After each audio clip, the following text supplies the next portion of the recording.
Hello and welcome once again to Smooth Traffic. I'm Jonny Edge and this is the smoothest automotive podcast out there. I'm joined as always by Robert King. Hello there. And Benny Pearce. Why am I always second on the list? That's a conversation for another time, Ben. Anyway, in this episode we're going to talk about the Honda on-track event I attended, a car arriving for us on Friday, some more date night cars, and some other variety of bits and bobs that we normally chat on about. Jonny, there's a bit of background noise there. Whereabouts are you tonight?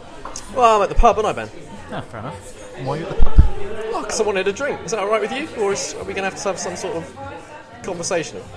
No, I fancied a pint with my podcast recording session, and I'm at the Pig on the Hill in Abersham, which is kind of my local lovely pub. I thought I'd enjoy myself here instead of sitting at home and recording instead. Fair enough.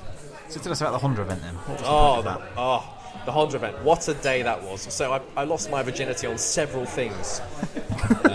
At the Honda event. You lost it on several items. On several items, yes. I cuddled a man called Bob for over an hour on the back of a pan-European Honda motorbike. I have no idea about motorbikes, but I had an absolute blast on the back of this motorbike. Bob was a wonderful rider. Was he gentle?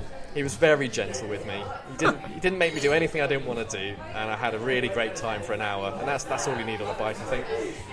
Yeah, it was really, really good. I think I may have got bitten by the bug, so I'm looking forward to doing some more biking stuff in the future. Hopefully, I'm going to look into hopefully getting some sort of bike license, whatever it is. And I loved it. I genuinely loved it. I didn't like the gear so much because it's pretty difficult to walk in and very cumbersome, and I couldn't get my glasses in the helmet, so I couldn't see anything that was happening. I could only feel it, and part of me wonders if that was for the best. I don't want to know about your feeling on the bike. So what else did you then? I presume it wasn't just bikes, because that's not really what you think of when you think Honda. No. I went on track in the Honda Civic Type R again. It's the second time I've done it. I've been very, very lucky. I did it out at the Type R launch in Slovakia earlier this year, and I was at Silverstone this time on Monday. Took the Type R around the track a few times and managed to have a passenger ride with Gordon Shedden, who's just won the BTCC Championship as well. That man is an insane driver, a wonderful talent behind the wheel. I had an absolute blast. And the Type R on track is just so much fun. It's such a good car.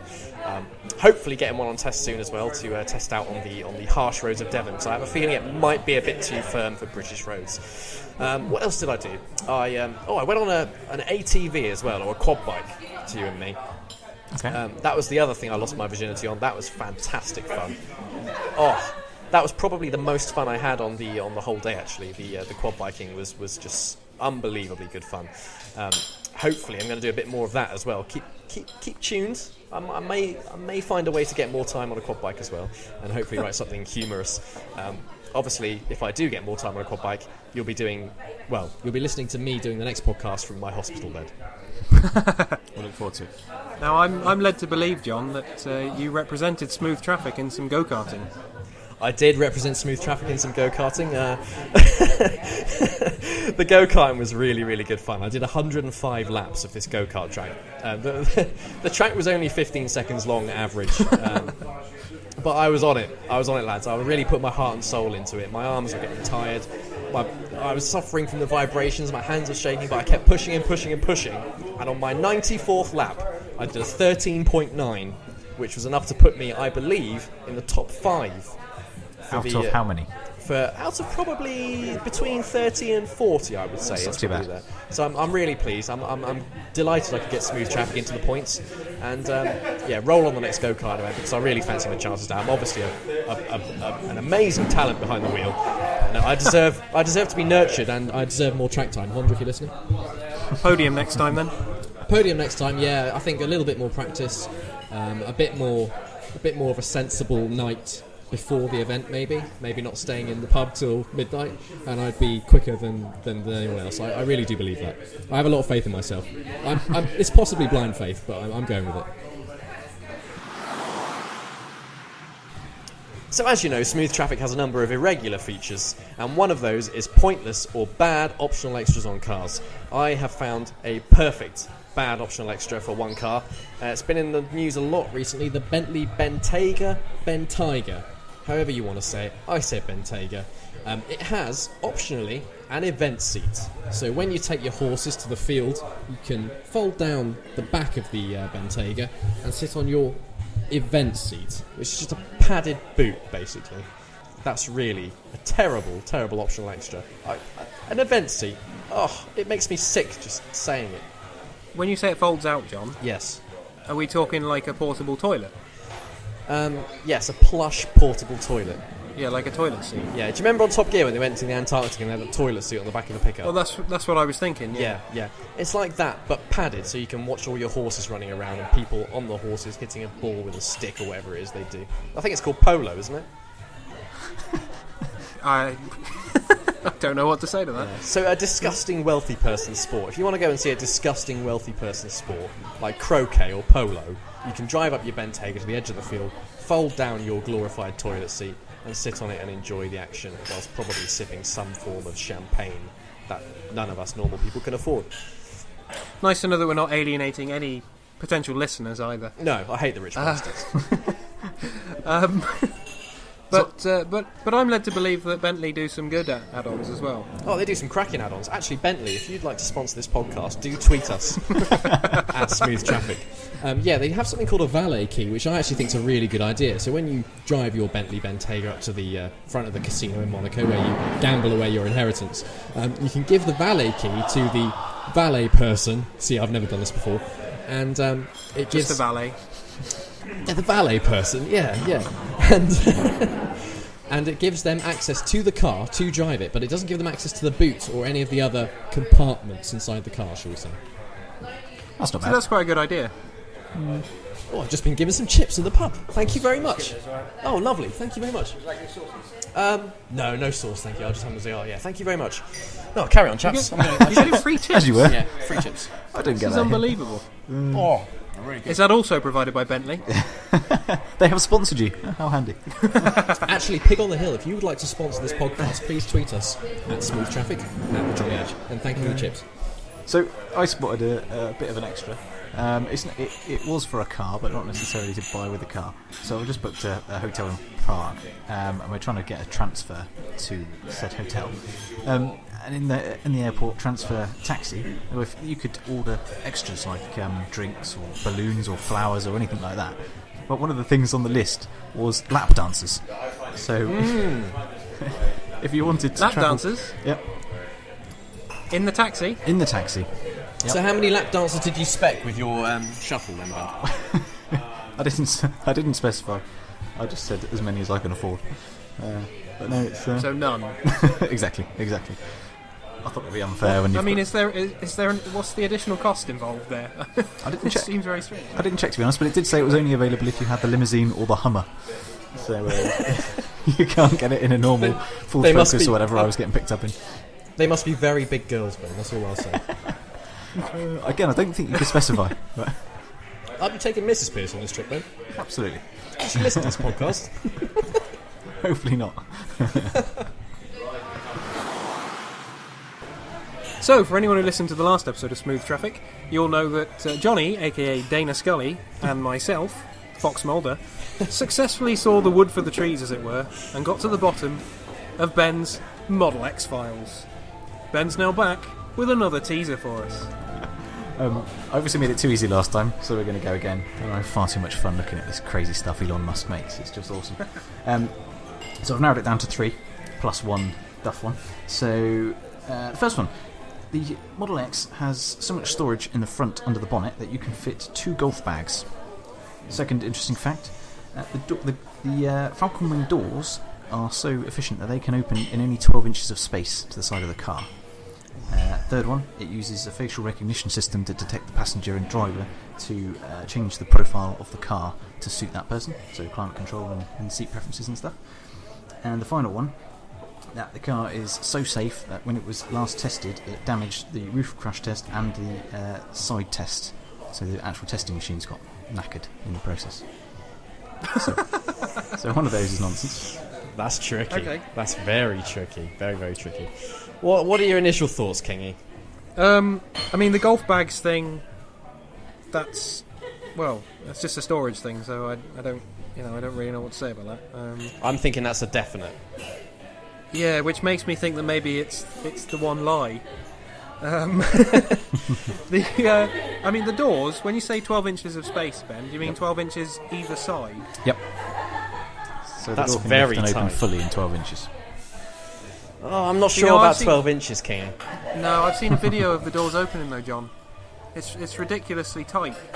So much so that you couldn't get out the front doors, which is where you'd actually be sat. But the Falcon Yeah. Wing doors... Sounds a bit you know, pointless, doesn't it? Yeah, so the kids in the back, you can park the car and they can get out, but obviously you can't get out. So I buy into that perfectly, yeah, completely, the 12 inches Okay. of space. Okay. Facial recognition, I mean, it's the kind of thing that Elon would do, but is it one thing too far? I suppose that feeds in with the doors realising that you're approaching and opening. See, I don't think facial recognition. I don't see where the cameras and the sensors would be inside the car to make that happen. So I'm not really buying into that entirely. No. Damaging the test equipment? Yeah. Really? That just seems ludicrous. Which again is why I think it's probably true. I don't like this game anymore. No, this is tough. You know, I'm inclined to say the lie is the facial recognition technology. I think the other ones are true. That's how I feel about it. That's my women's intuition as Scully. Kingy, your thoughts? My thoughts are that the damaging of the test equipment is ludicrous, but the golf bag seems like such an obvious thing to say. Why would you even mention it? Which is why I think it's the golf bags. So what are we going for, King? Golf bags or facial recognition? Let's do what we did last time and pick the other Another one. one. Damaging the test equipment. Let's go for damaging the test equipment. Because I'm convinced the door's open. So Okay. Yeah. Yep. You're absolutely right about the doors, King. They do open in 12 inches of space. yes. There is enough storage for 2 golf bags, Okay. but unfortunately it did damage the test equipment when tested. So the facial recognition was made up by myself. Oh, see, King. What was it saying? You're right, Johnny. You're right. Oh, see, at least I can I'm rest. flabbergasted. I really am. The thing is, you try and research this stuff, but there's so much ridiculous stuff on these cars. It's just impossible to think of anything that hasn't been already thought up and put into reality. It's crazy. They really are making some very impressive works of technology out there, aren't they? So apparently, the batteries that they put underneath the car, because they're all like on the sort of floor plate of the car, and they're so strong that it keeps the centre of gravity really low, which makes it almost impossible to roll the thing. Although we'd like to test that.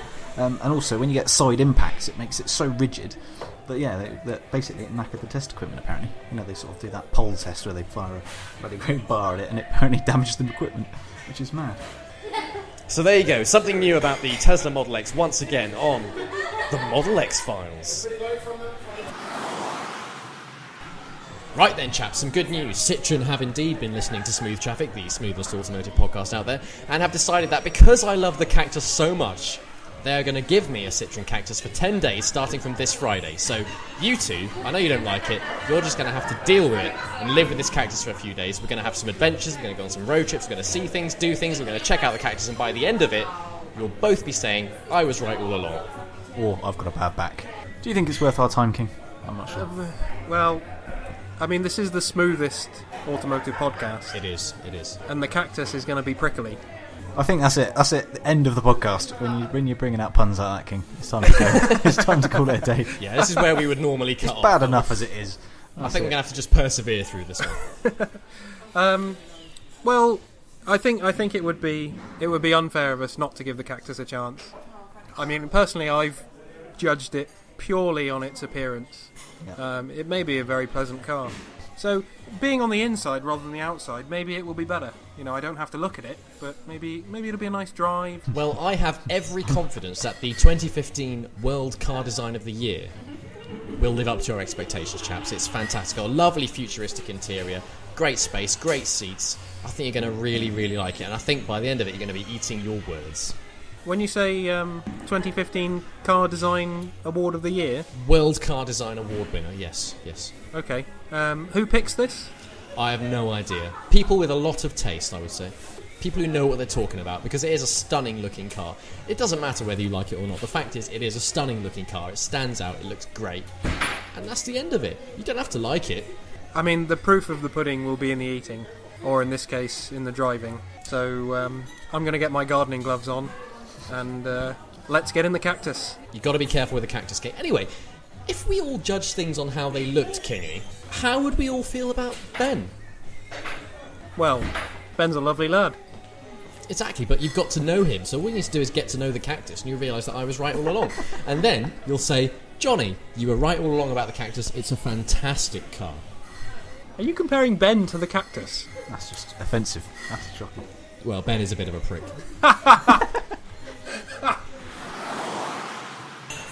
Another thing that we covered in the last episode of Smooth Traffic was Jonny and his date night car Yes, for the 5-car garage, Yeah, the best one.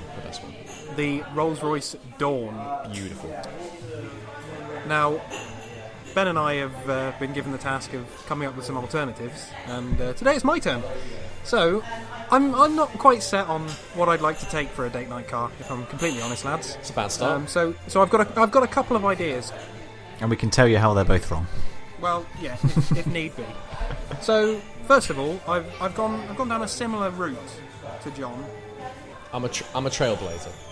Well, steady. And I was thinking, why wouldn't a young lady like to accompany me in a car made by Maserati? Okay. Eerie silence. Okay, no. Any particular Maserati? The Maserati Gran Turismo. No. I was dwelling on the fact that a woman might be in a car with you, Rob. I was worried for her safety. You also said young lady, but King's like 46, so she wouldn't be a young lady, would she? I'm 29! Yeah, you keep telling yourself that, King. I can show you my birth certificate. I don't want to see it. It's a birth tablet. The problem is, I assume, are you talking coupe or convertible? Coupe? Coupe. The problem is, it's not easy to get into, and it's not very comfortable to drive either. It's just not going to have a comfortable ride. If you're being transported to a restaurant, you've dressed up in a nice, lovely, flowing gown or whatever it is these ladies wear, I don't know, it's been a while since I met one, then you want something that's easy to get into and comfortable and makes you feel special. And the Gran Turismo, yes, it would make you feel special, but it would be a pain in the arse to get in, and it would be a pain in the arse literally when you're driving down the road as well. Fine. So no, you haven't beaten the Rolls-Royce Dawn. I'm still in the lead for the date night car. I'm, as always, right. All right. Well, my other suggestion, which is more in keeping with the old age thing that you've suggested, if anything, I'd go classic. Okay. No, I don't like the way the pub laughed at that. But, Yeah. And rightly so. No, carry it was on. meant to be. Austin Healey 3000. Oh, for goodness sake. What do you mean, for goodness sake? No, just... Alright, no, humour me. Go on, carry on. Well, look. I turn up to pick up the youngish lady in my Austin Healey 3000. No, you wouldn't. You wouldn't turn up. You wouldn't turn up to pick her up because you wouldn't have made it there in the first place. It would have broken down at the side of the A32 or whatever it is you're going on, and you'd never have made it. And you'll be away from phone signal as well, and you won't be able to call, and she'll be livid at you because you stood her up. Because you had a crap car to pick her up in. I strongly disagree. I think you're jumping on a vicious stereotype for classic cars everywhere by saying that I'd be broken down on the side of the road. And I imagine a lot of people listening will agree with you. But I, for one, stand up for the British motoring industry, as it was.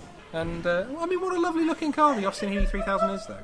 King, you owned a Rover 25. You thought that was a good car. It was a good car. It got me from A to B. What more do I want?